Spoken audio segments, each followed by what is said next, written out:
যদি হঠাৎ করে একদিন হারিয়ে যাই, কেউ কি খুঁজবে? হয়তো না। যদি আমার আইডি থেকে ভিডিও পোস্ট করা না হয়, কেউ কি মিস করবে? হয়তো না।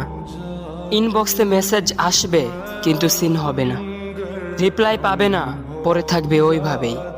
কেউ কেউ হয়তো অপেক্ষায় থাকবে, এই বুঝি আসলো অনলাইনে। আবার কেউ কেউ হয়তো টেরও পাবে না, কেউ একজন নেই, কেউ একজন হারিয়ে গেছে। হঠাৎ একটা সময় কারোর হয়তো মনে পড়বে, কে জানি আর নেই।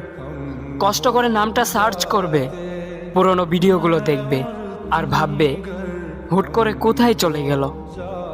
আবার কেউ কেউ হয়তো একদিন দুই দিন না পেয়ে ফ্রেন্ড লিস্ট থেকে আনফ্রেন্ড করে দেবে। যখন আমি থাকবো না, তখন আমার স্মৃতি কারোর মনে পড়বে, হয়তো পড়বে, আবার হয়তো পড়বে না। তবে হারাতে হবে